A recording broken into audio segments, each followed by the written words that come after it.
भ्रष्टाचार के विरुद्ध आंदोलन से खड़ी हुई पार्टी परिवारवाद के कटघरे से भी दूर खड़ी होती है। तुष्टीकरण की राजनीति के बड़े आरोपों से फिलहाल दूर दिखती है। 5 राज्यों के चुनाव में बीजेपी के कांग्रेस मुक्त नारे को असल में आम आदमी पार्टी ने ही पंजाब में पूरा किया है और तब आज की शपथ के बाद वादों को निभाने का अग्निपथ है आम आदमी पार्टी के सामने।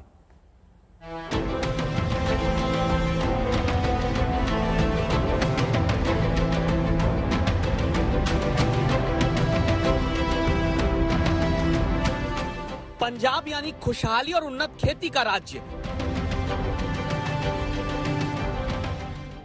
जहां प्रति व्यक्ति आय देश के बहुत से राज्यों से कहीं ज्यादा है, लेकिन 1986 तक जिस राज्य में कर्ज लेने की नौबत कभी सरकार को नहीं आती थी, उसी राज्य की हालत ये कि जब पंजाब बनने के बाद पहली बार कांग्रेस और अकाली दल दोनों को सत्ता से बाहर करके आम आदमी पार्टी कुर्सी संभाल रही है, तब पंजाब कर्ज के बोझ में है।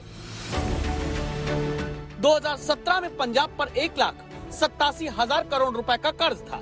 5 साल के भीतर यही कर्जा बढ़कर 2,52,000 करोड़ रुपए के पार पहुंच गया। मैं भगवंत मान ईश्वर की सौं चुकता हाँ कि मैं कानून द्वारा स्थापित।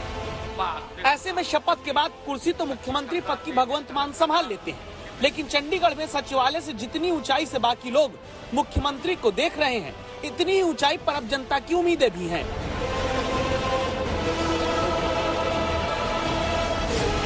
महिलाओं को क्या उम्मीद है? महिलाओं में से अगर आप बात करें, क्या उम्मीद है?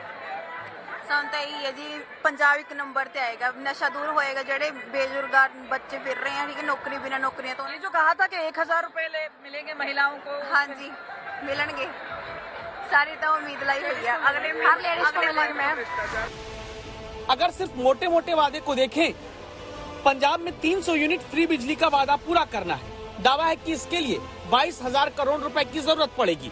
18 साल से ऊपर की हर महिला को हर महीने 1,000 रुपए देने का वादा भी पूरा करना है। अनुमान है कि इसमें करीब 12 से 14,000 करोड़ रुपए की व्यवस्था मान सरकार को करनी होगी।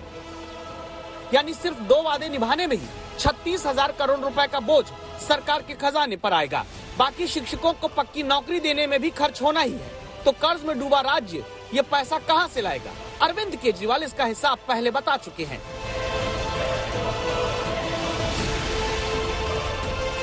पंजाब का बजट टोटल है 1,70,000 करोड़।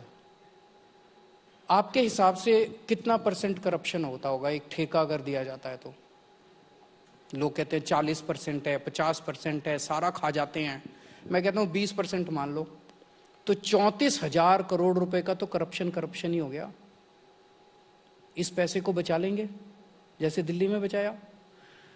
रेते का बिजनेस है, वहां पे रेते में इतनी चोरी है, अगर ये रेते की चोरी बच गई तो 20,000 करोड़ यहां से आएगा। दिल्ली में आम आदमी पार्टी मुफ्त बिजली, मुफ्त पानी के साथ शिक्षा और स्वास्थ्य का मॉडल बनाने दिखाने में सफल रही है, लेकिन दिल्ली में ही सरकार चलाने के दौरान राज्य और केंद्र संबंधों की खिचखिच अब पंजाब जैसे बड़े राज्य में और बड़ी हो सकती है। तब क्या आम आदमी पार्टी के लिए असली चुनौती अब पैदा होने जा रही है? खटकड़ कला से कमलजीत संधू के साथ आशुतोष मिश्रा, आज तक। पंजाब की राजनीति के बाद अब देश की राजनीति में दस्तक देती उस खबर को आइए आपको दिखाते हैं जो पिछले 75 दिनों से विवादों के पर्दे में है। खबर हिजाब विवाद की। कर्नाटक हाईकोर्ट के निर्णय को रोकने की मांग पर सुप्रीम कोर्ट ने कहा है कि होली की छुट्टियों के बाद सुनवाई के लिए हम देखेंगे।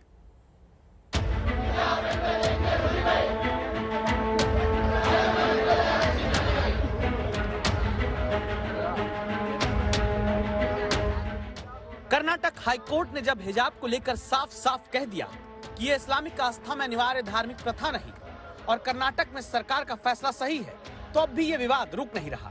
2 तस्वीरों से समझिए। पहली इस बात की गवाही कि छात्राएं विरोध में कॉलेज क्लास में नहीं जा रही, और दूसरी तस्वीर है हाईकोर्ट के फैसले के खिलाफ कर्नाटक में शहर बंद कराने की। ये कर्नाटक में शिवमोगा की छात्राएं हैं जो हिजाब और बुर्के में ही कॉलेज के भीतर जाना चाहती हैं, लेकिन हाईकोर्ट की तरफ से सरकार के फैसले को सही ठहराने के बाद इन छात्राओं को हिजाब में भीतर जाने की इजाजत नहीं मिली। विरोध में कॉलेज का बहिष्कार कर देती हैं। कर्नाटक के विजयनगर की ये तस्वीर है जहां पर दीवार पर लिखा है हिजाब ही इनका अधिकार है। इस कस्बे के भीतर हिजाब के समर्थन में कई दीवारों पर ऐसे स्लोगन लिख दिए गए। कॉलेज की दीवार पर हाई कोर्ट के फैसले के खिलाफ लिखी गई ऐसी इबारतों को बाद में हटाया जाने लगा।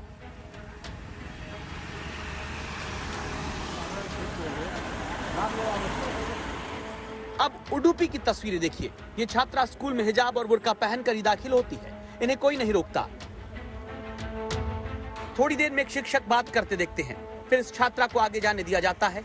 ये तस्वीरें उसी उडुपी की हैं जहां से जनवरी महीने में हिजाब का विवाद शुरू हुआ। हाई कोर्ट के फैसले के बाद जब यह तय है कि छात्राएं तय स्कूल यूनिफॉर्म में ही क्लास जा सकती हैं, तब ये छात्रा स्कूल तक कैसे भीतर जाती है। एक दूसरी तस्वीर देखिए। यहाँ भी उडुपी में कॉलेज के भीतर अन्य धर्म की छात्राओं के साथ मुस्लिम छात्रा हिजाब और बुर्के में आती है, भीतर चली जाती है। ये छात्राएं कैसे हिजाब में पहुंच पाईं, इसे समझने के लिए आपको हम बेंगलुरु की कहानी दिखाते हैं। इस कॉलेज के बाहर बहुत सी छात्राएं हिजाब और बुर्के में ही जाती दिखती हैं।